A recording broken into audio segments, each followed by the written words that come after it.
अधिकतर लोगों की क्या टेंशन रहती है कि बहन क्या करूँ, दीदी मैं क्या करूँ। पूजा पाठ बहुत करती हूँ, बहुत ज़्यादा पूजा पाठ करती हूँ, सुबह जल चढ़ाती हूँ, सारा कुछ करती हूँ, लेकिन फिर भी मन में शांति नहीं मिल रही है। यही हम सबका क्वेश्चन रहता है।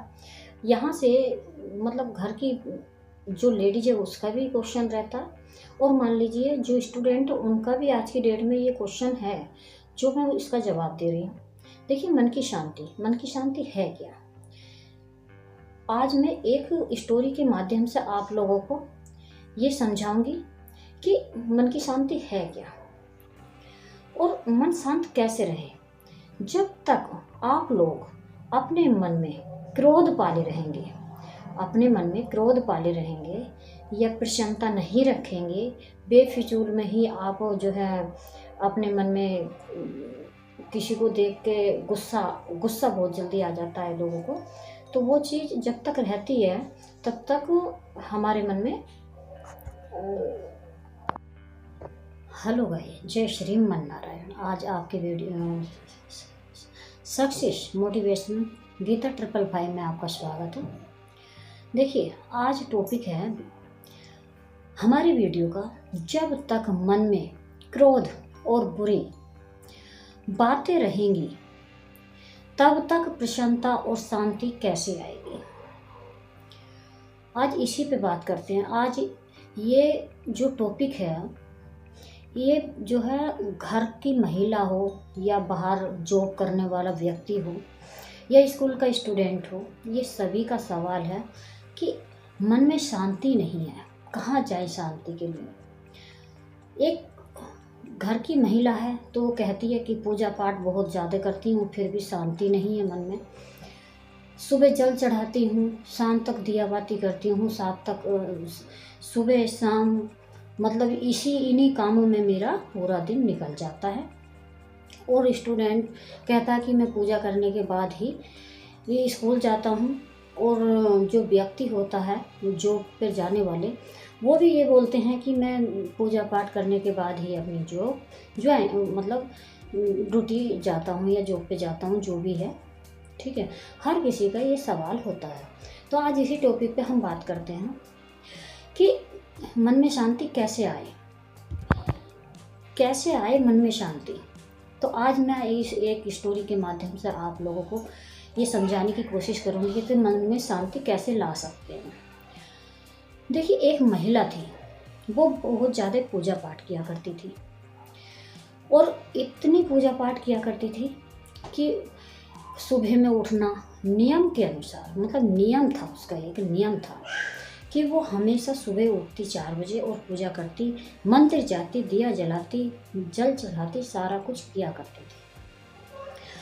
लेकिन जैसे ही उसके दरवाजे पे ब्राह्मण भी आता कोई, तो उसे भूखा नहीं जाने देती थी। अब एक दिन क्या हुआ कि एक दिन एक संत थे जो बहुत जाने माने थे और बहुत उनके पास बहुत ज्ञान था, बहुत चीज़ों का ज्ञान उनके पास था, शक्तियाँ भी थी उनके पास। तो वो संत उसके दरवाजे पर आए। अब उसके दरवाजे पर संत आए तो कि भिक्षा दो, देवी भिक्षा दो। उन्होंने भी भिक्षा मांगी। तो उन्होंने, जो औरत थी, उन्होंने जो है उनको जो घर में उनके खाना बना उसने दे दिया। बोली, बाबा ये बनाया है मैंने, आप ग्रहण कर लीजिए। अरे ठीक है। पर फिर उसने बोला कि चाय का भी समय है, मैं चाय भी गुरु जी आपके लिए चाय बना दूँ। बोली, गुरु जी मैं आपके लिए चाय बना दूँ? तो बोले, हाँ मेरे लिए 1 कप चाय बना सकती हो तो दे दो। तो उसने चाय भी बना के उसको पिलाई। फिर उसके बाद वो जाने लगी। लेकिन उसके मन में आया सवाल कि मैं क्यों ना गुरु जी से सवाल कर लूँ कि मैं इतनी पूजा करती हूँ, इतनी मतलब सब चीज़ें, सेवा भी इतनी करती हूँ कि मन में शांति नहीं है।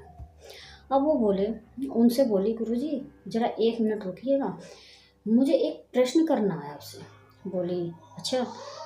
बोले, अच्छा बोलिए, क्या प्रश्न है आपका?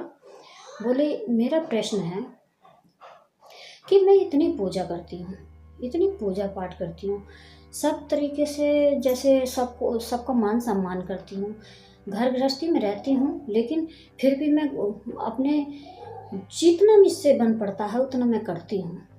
हाँ, लेकिन मुझे शांति नहीं है मन में, क्या करूँ मैं? इसका कृपया कर मेरा मार्गदर्शन कीजिए। अब वो संत बोले, अच्छा शांति नहीं है तो बेटा इसका जो उत्तर है मैं इसका उत्तर कल दूंगा, मैं कल आऊँगा, इसी समय आऊँगा और कल मैं आपका इसका उत्तर दूंगा। बोले अच्छा ठीक है। अब संत उसी समय उसी टाइम पे अगले दिन विराजमान होते हैं।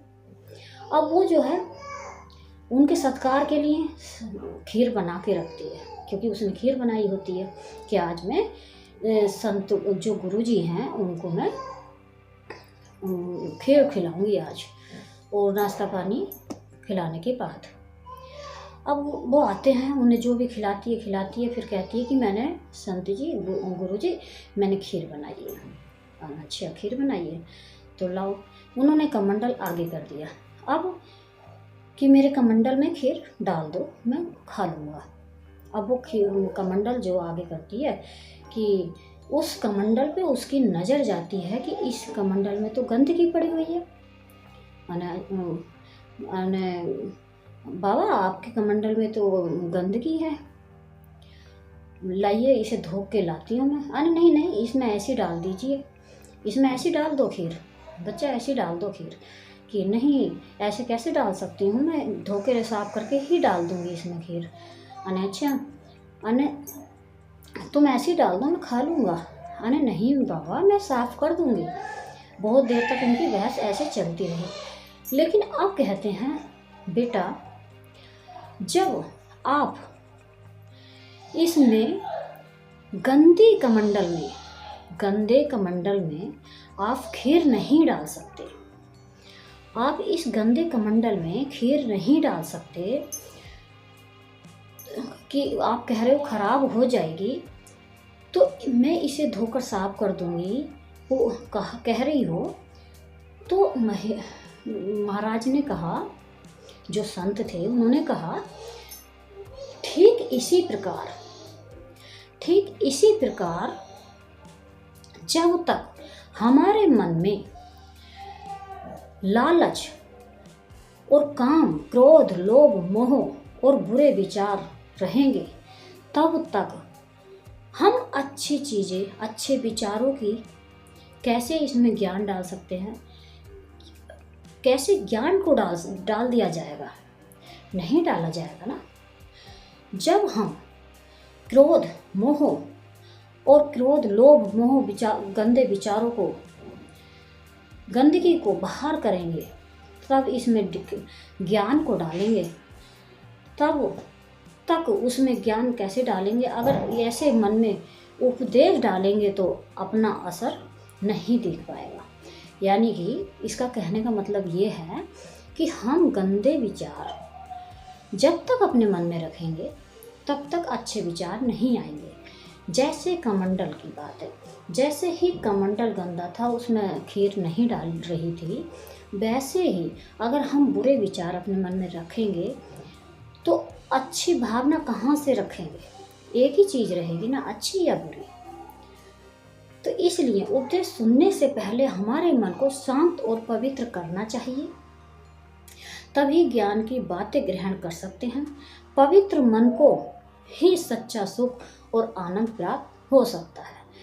वीडियो पसंद आए तो कमेंट बॉक्स में एक बार जय माता दी जरूर लिखना। वंदे मातरम, जय।